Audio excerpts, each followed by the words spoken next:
कळंबोलीत 4 दिवसांपासून गढूळ पाणी, नागरिक हैराण, आरोग्य धोक्यात।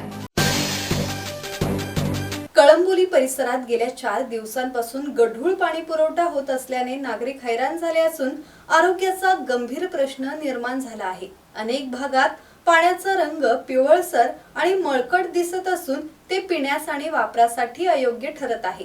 सिडको प्रशासनाने तांत्रिक कामामुळे 18 तास पाणी पुरवठा बंद राहणार असल्याची पूर्वसूचना दिली होती। मात्र पुरवठा सुरू झाल्यानंतर स्वच्छ पाण्याऐवजी गढूळ पाणी येऊ लागल्याने नागरिकांनी संताप व्यक्त केला आहे। परिणामी रहिवाशांना पिण्याच्या पाण्यासाठी पर्यायी व्यवस्था करावी लागत आहे। ऋतुमान बदलाच्या पार्श्वभूमीवर दूषित पाण्यामुळे पोटाचे विकार आणि त्वचा रोगांचा धोका वाढू शकतो अशी भीती व्यक्त होत आहे।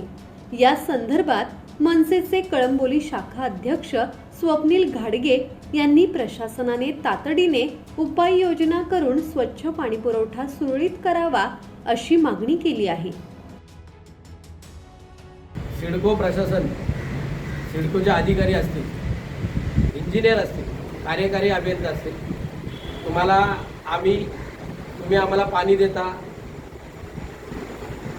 टाइम टू टाइम आम्हाला तुम्ही पाण्याचं बिल पाठवता आणि नागरिक पाण्याचं बिल टाइम टू टाइम भरताय तुम्हाला, तरी तुम्ही आम्हाला सुविधा देत नाहीये।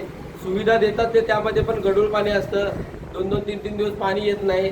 त्यामध्ये तुम्ही सांगता 36 तासाचा पाणी येणार नाही याची तुम्ही नोटीस पाठवतात। त्यानंतर 18 तासांनी पाणी येतं, ते पण गढूळ पाणी येतं। सिडको प्रशासनाला विनंती आहे, यामध्ये गेल्या 5 ते 6 दिवसामध्ये जनतेचे प्रत्येक घरामध्ये कमीत कमी 300 ते 350 रुपये दिवसाला खर्च आलेला आहे। कळंबोलीत 8 ते 10 हजार पब्लिकांच्या घरामध्ये रोज 2 ते 3 जार लागतोय। ह्याची जर टॅली झाली तर खर्च किती झाला सामान्य नागरिकाचा? ह्याच्यामध्ये आम्हाला एका महिन्याची पाणी बिलाच्या ह्याच्यामध्ये आम्हाला सूट पाहिजे। प्रशासनाला विनंती आहे।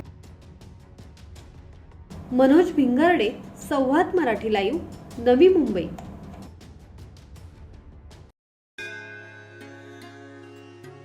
श्री गणपती संस्थान महड, तालुका खालापूर, जिल्हा रायगड। श्री वरद विनायकाच्या भक्तांसाठी भक्त निवासाची सोय, स्वच्छता आणि 24 तास गरम पाणी, सीसीटीव्हीची नजर। आगाऊ नोंदणीसाठी संपर्क करा 021 92 26 69 12, 72 76 47 38 54।